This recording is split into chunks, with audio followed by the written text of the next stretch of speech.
Hare Krishna. Hare Krishna. So we are in Regent's Park, near this nice fountain of Varun Dev. This is Lord Varun, and goddess of, or the god of water. And as you can see, it's very sunny. In fact, when we set up, it wasn't quite so bright, but now it's extreme. Extreme. So we're getting heat rage. It's a thing, you know. It's a thing. Yeah. So we're going to read some Srimad Bhagavatam. We're in Regent's Park, right? Yes, we're in beautiful Regent's Park. Mm-hmm. And it's a blissful, beautiful morning. So sunny. So anyway, what a beautiful day to read the Bhagavatam. Okay, Om Namo Bhagavate Vasudevaya. Om Namo Bhagavate Vasudevaya.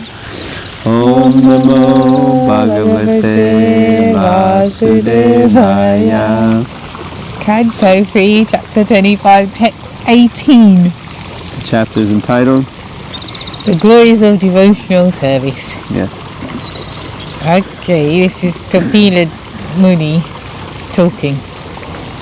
In that position of self-realization by practice of knowledge and renunciation in devotional service, one sees everything in the right perspective. He becomes indifferent to material existence, and material influence acts less powerfully upon him. Purport.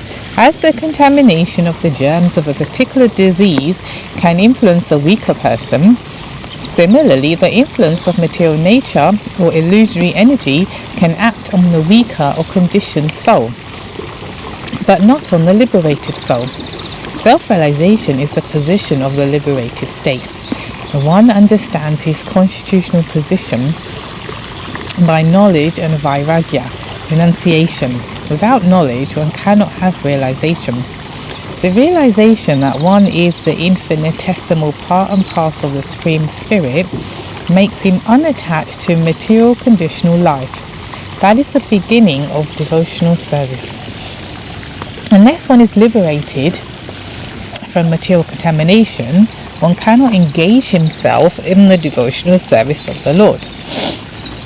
In this verse, therefore, it is stated, Jnana Vairagya Yuktena, when one is in full knowledge of one's constitutional position and is in the renounced order of life, detached from material attraction, then by pure devotional service, Bhakti Yuktena, he can engage himself as a loving servant of the Lord.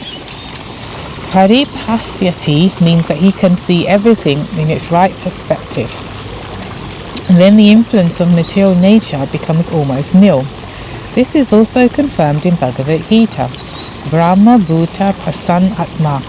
When one is self-realized, he becomes happy and free from the influence of material nature, and at that time he is free from lamentation and hankering. The Lord states that position as Mad Bhaktim Labhate Param, the real state of beginning devotional service. Similarly, it is confirmed in the Narada Pancharatra that when the senses are purified, they can then be engaged in a devotional service of the Lord. One who is attached to material contamination cannot be a devotee. Strong words. One who is attached to material contamination cannot be a devotee. I guess maybe there's a distinction between the principle of being attached to it and kind of trying to get out of it. Sincerely, you know. Yeah. I mean, one may want to let go, but somehow, you know, the desires and the modes are so strong, but one's not actually, you know, attached in the sense that, yeah, I want this, I really want this. So that's one thing, but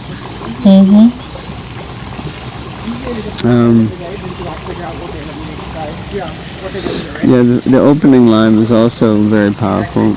As germs of a particular disease can influence a weaker person, similarly the influence of the material nature or illusory energy can act on the weaker or conditioned soul, but not on the liberated soul. So it means basically we need to become very strong in our Krishna consciousness, and in that way the material energy can't affect us so easily. So once we're obviously on the completely liberated platform, and even then one can fall from that platform, but it's less likely. So, we need to make sure that we're very strong. Otherwise, there's heavy influence in the material energy. Yeah. Yeah, otherwise the slightest wind and we'll just blows us off course. Yeah, like the dandelion. Like the dandelion. Yeah, you just... Oh, okay, yeah. Interesting, yeah. Beautiful. Very, very picturesque.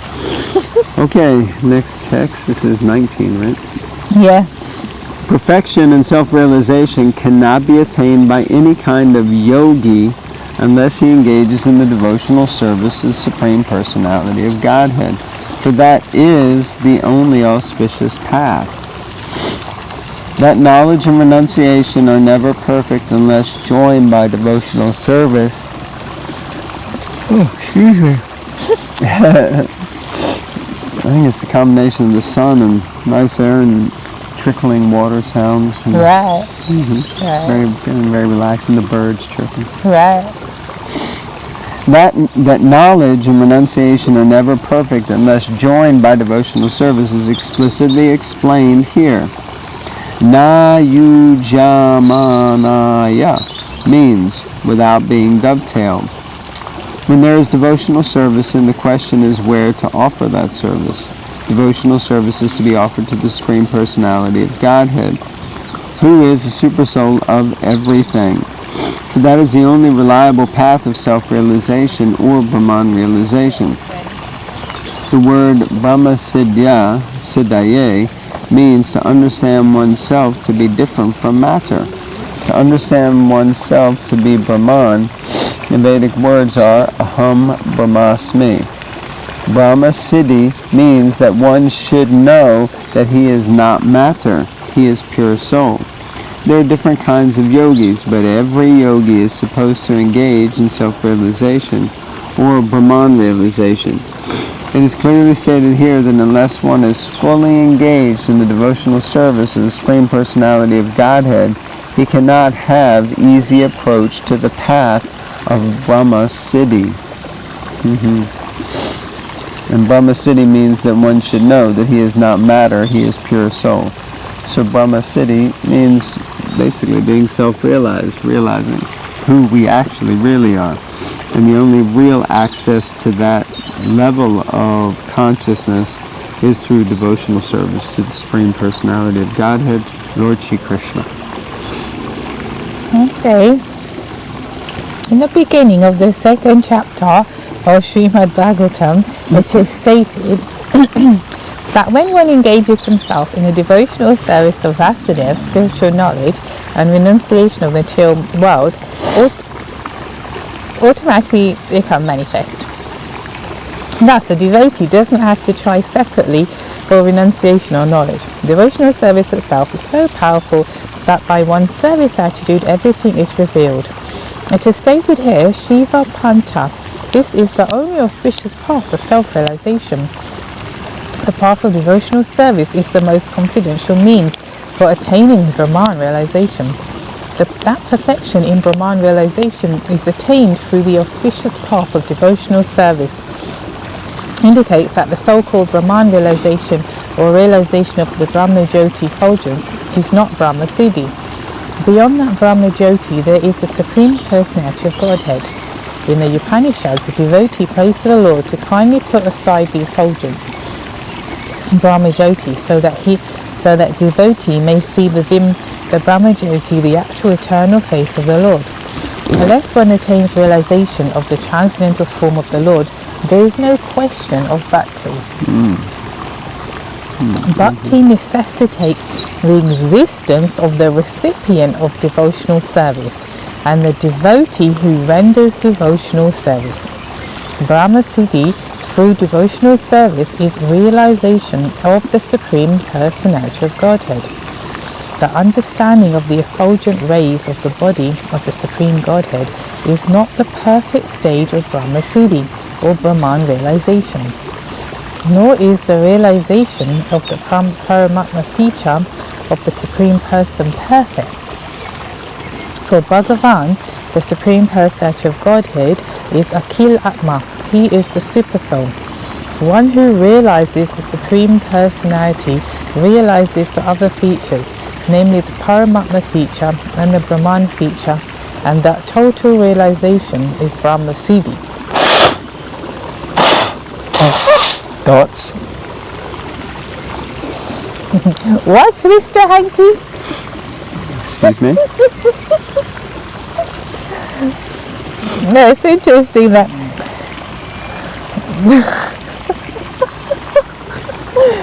that you have to reach the Supreme Person, the personality, in order to actually be engaging in bhakti. It's not, people meditating or nothing or merging. They don't attain the same perfection as one who is engaged in personal devotional service, bhakti yoga to the Lord. They attain, Prabhupada says, a certain type of perfection, but it's not complete. Because I don't think we're willing to find And because it's not complete, it's not completely fulfilling. And that's the point. So sooner or later they will have to come back to try to seek out the complete whole. Yeah, Prabhupada says, unless one attains realization of the transcendental form of the Lord, there's no question of bhakti. Because form is what enables Reciprocation. reciprocation and exchange of service, of love. Without form, then that can't exist. So very powerful point. And because of that, then the impersonalists, they miss out on it. So interesting. Text 20. Every learned man knows very well that attachment for the material is the greatest entanglement of the spirit soul. But that same attachment, when applied to the self-realized devotees, opens the door of liberation. Here it is clearly stated that attachment for one thing is the cause of bondage in conditional life, and the same attachment, when applied to something else, opens the door of liberation. Attachment cannot be killed, it has simply to be transferred. Attachment for material things is called material consciousness, and attachment for Krishna or his devotee is called Krishna consciousness. Consciousness is therefore the platform of attachment. It is clearly stated here that when we simply purify the consciousness from material consciousness to Krishna consciousness, we attain liberation. Despite the statement that one should give up attachment, desirelessness is not possible for a living entity. A living entity by constitution has the propensity to be attached to something. We see that if someone has no object of attachment, if he has no children, then he transfers his attachment to cats and dogs. This indicates that the propensity for attachment cannot be stopped. It must be utilized for the best purpose. This is Yukta Vairagya. Our attachment for material things perpetuates our conditional state. But the same attachment, when transferred to the Supreme Personality of Godhead or his devotee, is the source of liberation. It's just a matter of switching. Yeah, because that's a little bit easier said than done. Just change your mind, Prabhu. Just change your mind, Mata. It's no big deal. No, but you can do little switches. Yes. Like when I Very cook good. something, I can just, I may not be able to offer all my meals because I'm too hungry and I can't wait. So I'll just make a plan. Okay, my breakfast, I'll make sure that's offered. no, you know, I can't go there with the lunch and dinner because it's too much. I got my kids, I got them at work. But you'd be surprised if you do little things like Prabhupada explains when the water chips away at the stone. You know, if you do little things, it will make a difference. Yeah, there's a verse from, I'm trying to memorize it, but I haven't got the Sanskrit down yet, from Brahma Samhita. Pranais tu sarver, I think is the first line. But it says the highest level of devotion is realized in slow degrees by the performance of devotional services, Supreme Personality of Godhead. So, slow and steady wins the race. Like that. Here it is recommended that attachment should be transferred to the self-realized devotees, the sadhus. And who is a sadhu? A sadhu is not just an ordinary man with a saffron robe or long beard. A sadhu is described in Bhagavad Gita as one who unflinchingly engages in devotional service. Even though one is found not to be following the strict rules and regulations of devotional service, if one simply has unflinching faith in Krishna, a Supreme Person, he is understood to be a sadhu. Sadhu eva samantavya. A sadhu is a strict follower of devotional service. It is recommended here that if one at all wants to realize Brahman or spiritual perfection, his attachment should be transferred to the sadhu or devotee. Lord Chaitanya also confirmed this. Lava matra sadhu sange sarva siddhihaya. Simply by a moment's association with a sadhu, one can attain perfection.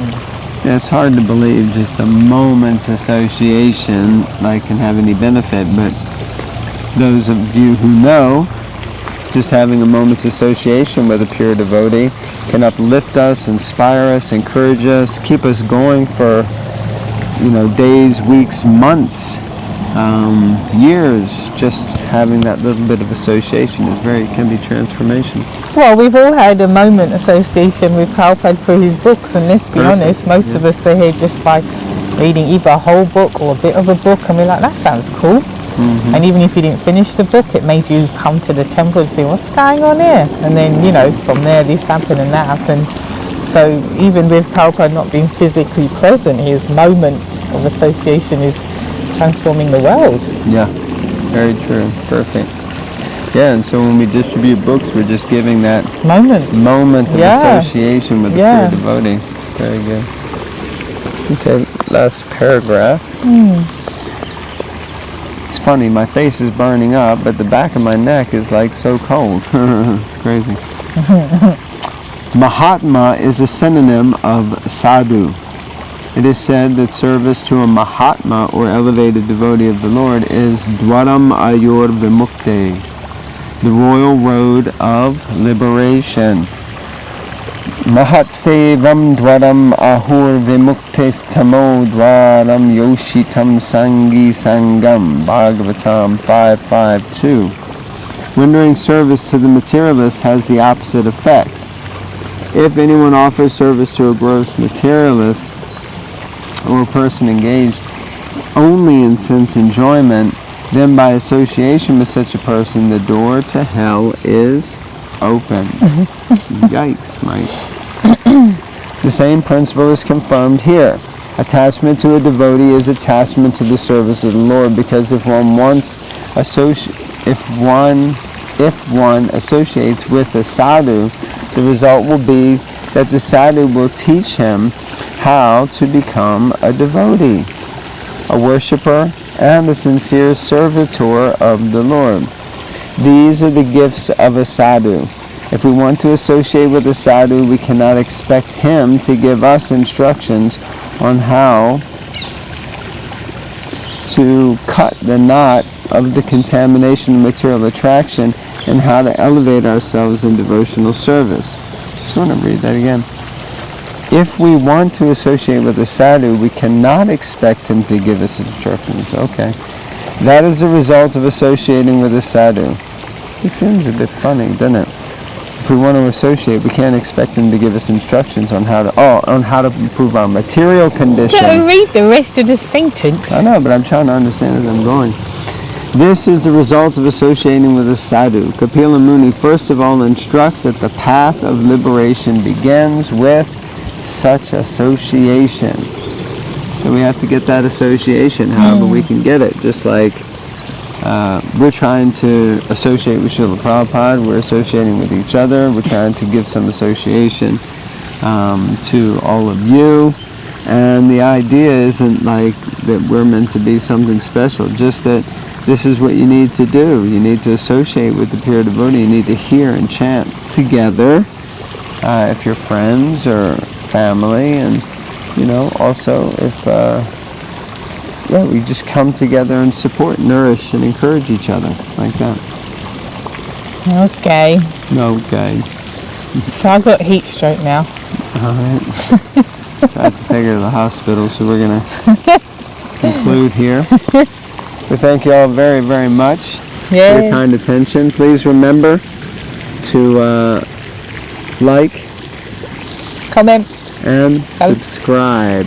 And thank you, Matt, for subscribing, Matt Gilbert. We're always thanking you, Matt. Well, I was informed by his wife that he did after we told him to. Oh, okay. And it was nice to meet Lucy. Lucy Bhavani. Lucy Durga Bhavani. No, it's Bhavani Durga. Oh, Bhavani Durga. I always get it mixed up. Please forgive me. But it was nice to see her and a devotee named Mahamantra Prabhu down in Folkestone at the weekend. And for those of you who don't know, we have a wonderful little center down in Folkestone. So if you live down in the Kent area along the coast, then look it up, the Atma Lounge, Folkestone. And it was wonderful to see them and spend some time. Maybe my wife can drop in the picture of us together here. Right. In the editing process. Yeah, of course. Let's see. Okay, thank you all very much. Remember, read Srimad Bhagavatam. You can do it anywhere, anytime. Just do it. Hare Krishna. Hare Krishna.